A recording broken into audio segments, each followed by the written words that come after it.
everyone. My name is Maureen Doyle, and I'm the Manager of Partnership Engagement here at the Capital Area Food Bank. Welcome to our facility. We are commemorating our 40th year this year, and our facility that's in Northeast DC, right by the Fort Totten Metro Station. We are very busy during this time of year usually, and even more so with COVID going on. So we're going to take you on a quick tour of our facility and kind of what our operations look like now. Our first stop is going to be in our volunteer department. Now we usually see about 20,000 volunteers a year helping to distribute thousands of pounds of food into our community.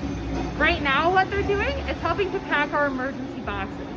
These are a COVID specific relief effort that we have that hold 3 to 4 days worth of food for a family of 4.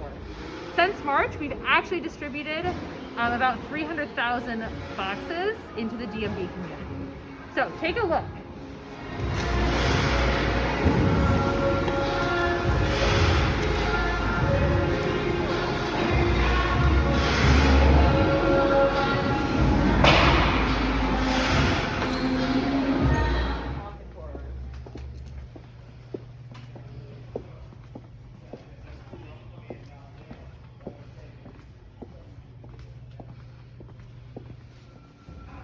Our next stop is here in our warehouse. If you look around, you're going to notice there's food from the floor all the way up into the ceiling.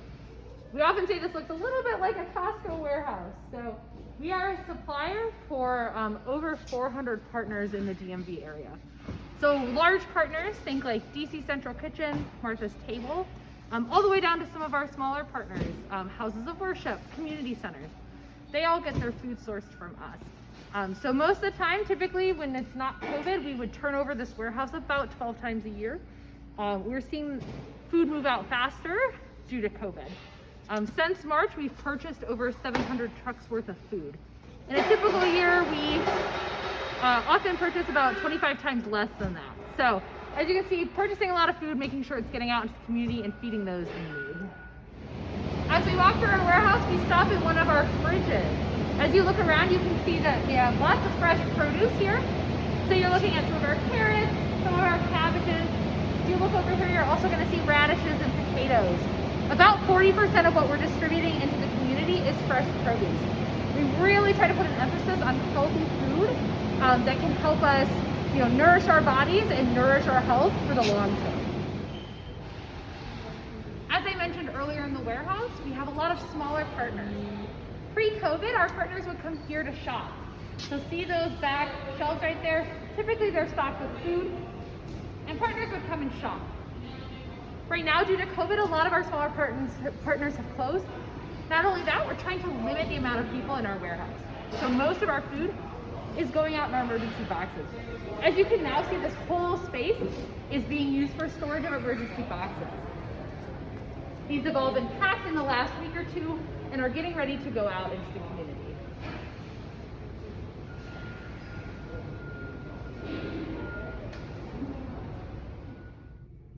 And the last stop on our tour. So we looked at our warehouse, but the other side of our facility is going to be all of our offices. So our marketing department, our finance department, all of that. You're also seeing behind me is our training kitchen. So again, going back to that healthy food, one of our top priorities here at the Capital Area Food Bank is to help teach and help people learn how to create healthy meals, how to put healthy things into their body. And our training kitchen helps to do that. You'll notice that there's a lot of different spaces for people to cook. Our on-site nutritionist, as well as our gardener, will oftentimes have groups in here teaching them how to cook meals that they can use the items from our garden, all of that stuff. We also use it for our Face Hunger workshop when it's not COVID. So normally people would come in, do our poverty simulation, cook a meal, and learn a little bit about where the food that they put in their body comes from. Well, that concludes our tour of the Capital Area Food Bank. We want to say a huge thank you to the U.S. Customs and Border Protection. And we hope you and your family stay safe and happy during this time. And from everyone at the food bank, thank you.